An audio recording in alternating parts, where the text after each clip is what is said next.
இவர் போட்ட ஒரு வீடியோனால விவசாயி கிட்ட இருந்து கிலோ 7 ரூபாய்க்கு போன தர்பூசணி பழம் இன்னைக்கு 2 ரூபாய்க்கு கூட யாருமே வாங்க முடியாத நிலைமைக்கு போயிடுச்சு. இதனால தர்பூசணி வியாபாரம் பாதிக்கப்பட்டிருக்குன்னு சொல்லி அங்கங்க விவசாயிகள் போராட்டம் பண்ணிட்டு வராங்க.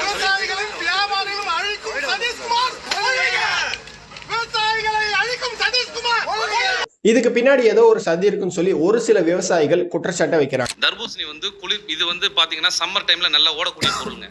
இந்த சம்மர் டைம்ல இது ஓடுச்சுனாக்கா கூல்ட்ரிங்க்ஸ் ஓடாதுங்க. இது எங்களுக்கு வர சந்தேகம் என்னன்னா, ஏதோ ஒரு மாஃபியா அவன் என்ன பண்றான், ஒரு கம்பெனிக்காரன் ஒரு ஃபுட் சேஃப்டி ஆஃபீஸர் மூலியமா ஏவி விட்டு இதுக்கு ஒரு கெட்ட அவப்பெயர் உண்டாக்கிட்டாக்கா அவங்களோட பொருள் போகும். இவங்க தர்பூசணி மட்டும்தான் ஆய்வு பண்றாங்கன்னு பார்த்தா ரோட்ல போற விவசாயி கிட்ட 17 ஆய்வு பண்ணிருக்காங்க, அதுல கலப்படம் இருக்கான்னு சொல்லி. சோ உண்மையிலே தமிழ்நாட்டில் என்னதான் நடக்குது, அதுக்கு பின்னாடி இருக்கக்கூடிய சதி என்னன்னு சொல்லி இந்த வீடியோல டீட்டெயிலா பார்ப்போம். அதுக்கு முன்னாடி நம்ம சேனல் புதுசா வந்திருக்கீங்க அப்படின்னா என் பேர் விக்னேஷ், அப்டேட் நாயகன் சொல்லக்கூடிய நம்ம சேனலை சப்ஸ்கிரைப் பண்ணி வச்சுக்கோங்க. இந்த தர்பூசணின்ற ஒரு பிரச்சனை ஃபர்ஸ்ட் எப்படி ஸ்டார்ட் ஆச்சுன்னா, போன மாசம் மார்ச் 21 அன்னைக்கு சென்னை மண்டலத்தில் இருக்கக்கூடிய ஃபுட் சேஃப்டி ஆஃபீஸர், இவர் பேர் சதீஷ்குமார். இவர் என்ன பண்றாருன்னா, நியூஸ் 18 தமிழ்நாடுன்னு சொல்லக்கூடிய ஒரு நியூஸ் சேனலுக்கு ஒரு பேட்டி கொடுக்குறாரு. அந்த பேட்டியில என்ன சொல்றாருன்னா, தர்பூசணி பழத்துல டேஸ்டுக்காகவும் கலருக்காகவும் ரசாயனங்களை கலக்குறாங்கன்னு சொல்லி இவர் இது சொல்றதோ இல்லாம அந்த ரசாயனங்களை ஊசி மூலமா எப்படி செலுத்துறாங்கன்னு சொல்லி ஒரு டெமோவும் காட்டுறாரு. அந்த டெமோல தர்பூசணி பழத்துல ரசாயனங்கள் கலந்திருந்தா இந்த மாதிரி ஒரு டிஷ்யூ பேப்பர் எடுத்து நீங்க தேய்ச்சிங்க அப்படின்னா அடர் சிவப்பு, அதாவது ரெட் கலர்ல வரும் அப்படின்னு சொல்லி ஒரு டெமோ காமிக்கிறார். இந்த ஒரு வீடியோவும் ட்ரெண்ட் ஆகி, இதுக்கு முன்னாடி தர்பூசணி பழத்துல ரசாயனங்கள் கலக்குறாங்கன்னு சொல்லி அந்த ஒரு வீடியோவும் ட்ரெண்ட் ஆகி, ரெண்டுமே சேர்ந்து இப்ப விவசாயிகள் மத்தியில மிகப்பெரிய நஷ்டத்தை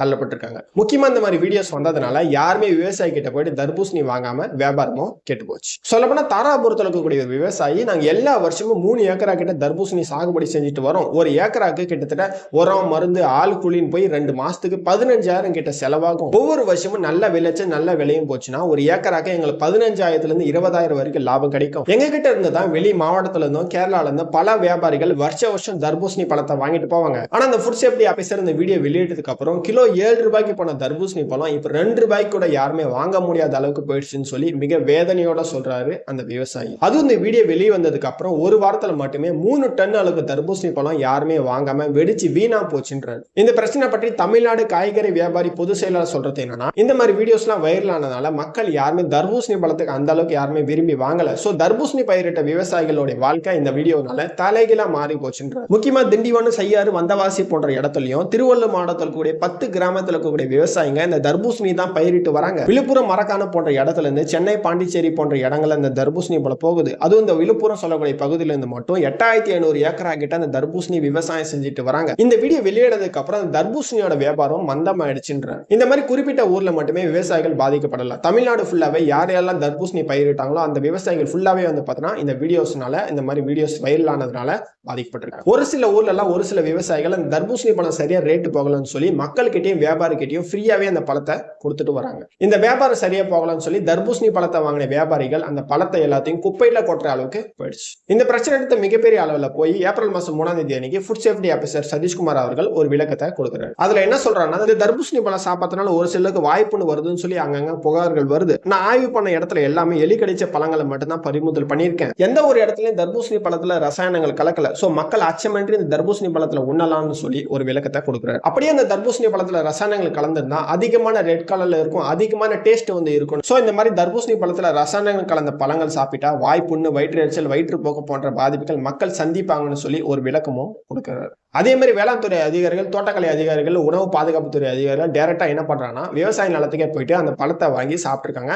அந்த பழத்துல எந்த ஒரு ரசாயனமா கலக்கலன்னு சொல்லி அது முழுக்க வததைன்னு சொல்லி ஒரு விளக்கமும் கொடுத்திருக்காங்க. இன்னும் ஒரு சில இடத்துல திருப்பூர்ல இருக்கக்கூடிய மங்கலம், பல்லடம் போன்ற இடத்துல என்ன பண்றாங்கன்னா, ஃபுட் சேஃப்டி ஆபீசர் ரோட் சைட்ல இருக்கக்கூடிய தர்பூசணி பழத்தை எல்லாத்தையும் செக் பண்ணிருக்காங்க. அந்த பழத்துல குறைபாடு இருக்குன்னு சொல்லி 1100 கிலோ கிட்ட பறிமுதல் பண்ணிருக்காங்க. அதே மாதிரி தர்மபுரியில இந்த மாதிரி ஃபுட் சேஃப்டி ஆபீசர்ஸ் செக் பண்ணிருக்காங்க. செக் பண்றது எல்லாமே என்ன பண்ணிருக்காங்கன்னா 2200 கிலோ கிட்ட தர்பூசணி பழத்தை பறிமுதல் பண்ணிருக்காங்க. ஏன் பறிமுதல் பண்ணிருக்காங்க, அதற்கான காரணம் என்னன்னா, அந்த பழத்துல ஃபுல்லாவே எலி கடிச்சிருக்கு, அது இல்லாம ஃபங்கஸ் உருவாகி இருக்குன்னு சொல்லி ஒரு காரணத்தையும் சொல்றாங்க. ஆனா என்னதான் ஃபுட் சேஃப்டி ஆபீசர் சதீஷ்குமார் அவர்கள் அந்த வீடியோ வெளியிட்டு வைரல் ஆகி விவசாயிகள் பாதிக்கப்பட்டாலும் அவர் சொல்றதுல ஒரு விதத்துல உண்மைதான். எப்படின்னா, கிருஷ்ணகிரி மாவட்டத்தில் கூடிய ஒசூர்ல தர்பூசணி பழத்துல ஊசி மூலமா ரசாயனங்கள் கலக்குறாங்கன்னு செய்யறான்னு சொல்லி உணவு பாதுகாப்புத்துறை அதிகாரிகளுக்கு ஒரு தகவல் கிடைச்சது. உடனே அதிகாரிகள் என்ன பண்றாங்கன்னா தர்பூசணி பண்ற வியாபாரி கிட்ட போயிட்டு ஆய்வு பண்றாங்க. அந்த ஆய்வுல 2 கடையில வந்து பார்த்தோன்னா ஊசி மூலியமா ரசாயனங்கள் தடவுனது உண்மையாயிடுச்சு. ஓசூர் அருகே தேன்கனிக்கோட்டையில் கெமிக்கல் கலந்த 8 டன் தர்பூசணி பழங்களை பள்ளம் தோண்டி அதிகாரிகள் புதைத்தனர். அந்த வியாபாரிகள் எரித்ரோசின் மற்றும் போன்சியா 4R சொல்லக்கூடிய ஒரு ரசாயன பவுடரை கலந்திருக்காங்க. உடனே ஒரு சில பழங்களை பஞ்சு வச்சு செக் பண்ணதுல அந்த ஊசி மூலியமா செலுத்தினது ரசாயனம் உண்மையாயிடுச்சு. சோ இந்த மாதிரி ரசாயனம் தரன தர்பூசணி பழத்தை நம்ம சாப்பிட்டா காய்ச்சல், தலைவலி, புற்றுநோய் கூட வரலாம்னு சொல்றாங்க. உடனே டன் கணக்குல இந்த தர்பூசணி பழத்தை அதிகாரிகள் பறிமுதல் செஞ்சு ஃபுல்லாவே அழிச்சிட்டாங்க. யாரோ பண்ண ஒரே தப்புனால நீங்க பலாயிரக்கணக்கான விவசாயிகள் பாதிக்கப்பட்டிருக்காங்க, பல வியாபாரிகளும் பாதிக்கப்பட்டிருக்காங்க இந்த தர்பூசணி பழத்தால. முக்கியமா இந்த மாதிரி விஷயங்கள் எல்லாமே எல்லா வியாபாரிகளும் பண்றது கிடையாது. 100ல ஒரு ஆள் பண்றதுனால இன்னைக்கு எல்லாருடைய வியாபாரமும் போச்சு. சோ இந்த மாதிரி வீடியோஸ்லாம் பார்த்தா இனிமேல் தர்பூசணி பழத்தை வாங்க மாட்டேன், சாப்பிட மாட்டேன் அப்படின்றது கிடையாது. யாரோ பண்ண ஒரு வியாபாரினால மொத்த வியாபாரி அந்த மாதிரி செய்யவே மாட்டான். ஏன்னா அந்த ஒரு வியாபாரி பண்றதுனால எல்லா வியாபாரியும் பண்ணுவாங்கன்றது கிடையாது. இல்ல அப்படியே அந்த வியாபாரிக்கு மேல உங்களுக்கு சந்தேகம் இருந்தா டைரக்டா விவசாயி கிட்ட போயிட்டு இந்த தர்பூசணி பழத்தை நீங்க வாங்கி சாப்பிடலாம். ஏன்னா எந்த நாளுமே விவசாயிகள் இந்த மாதிரி தப்ப செய்யவே மாட்டாங்க. ஏன்னா அவங்க பயிரிட்டு கஷ்டப்பட்டு 2 மாசம் 3 மாசம் உழைச்சி ஒரு தர்பூசணி பழத்தை விளைவிச்சு கொடுக்குறாங்க. அவங்க போய் எப்படி ஊசி செலுத்தி வியாபாரம் பண்ணுவாங்க? யாரோ பண்ண ஒரு தப்புனால ஒரு வியாபாரி தன்னுடைய லாப நோக்கத்துக்காக பண்ணன்றதுக்காக எல்லா வியாபாரியுமே பண்ண மாட்டாங்க, எல்லா விவசாயியும் செய்ய மாட்டாங்க.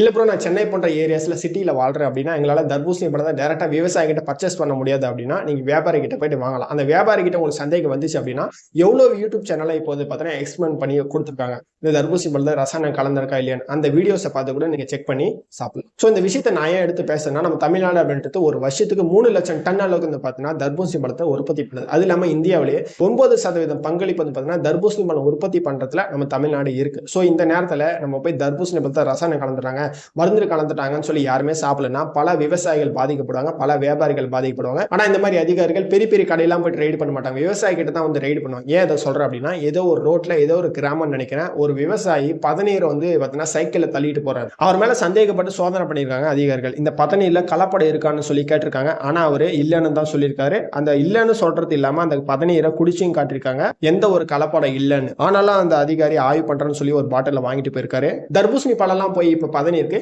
வந்துட்டாங்க. எனக்கு என்ன ஒரு டவுட்னா இந்த மாதிரி அதிகாரிகள் நான் ஆய்வு பண்றேன்னு சொல்றதுக்காக வீடியோ எடுக்கிறாங்களா கேமரா எடுக்கிறாங்கன்றது தெரியல. அந்த வீடியோ எடுத்து எப்படி நியூஸ் சேனலுக்கு போகுதுன்னு புரியல. ஸோ தர்பூசணி பழத்தை ரசாயனம் கலக்குறாங்க சாப்பிடாம இருக்கக்கூடிய உங்க ஃப்ரெண்ட்ஸும் உங்க ஃபேமிலி யாருனா இருந்தா இந்த வீடியோவை ஷேர் பண்ணி அந்த மாதிரி யாருமே செய்யலன்னு சொல்லி இந்த வீடியோவை காட்டுங்க. அப்படியே அந்த தர்பூசணி பழத்தை ரசாயனம் கலக்குறாங்க உங்க ஃப்ரெண்ட்ஸ் சொன்னாங்க அப்படின்னா அவங்க தாராளமா போயிட்டு மிரிண்டோ ஸ்ப்ரைட்டோ வாங்கி குடிக்கணும். ஏன்னா அதுல நன்மைகள் அதிகமா இருக்கு. ஸோ இந்த வீடியோ பிடிச்சிருந்தா மறக்காம லைக் பண்ணி அப்டேட் நாயகன் சொல்லி நம்ம சேனலை சப்ஸ்கிரைப் பண்ணி வச்சுக்கோங்க.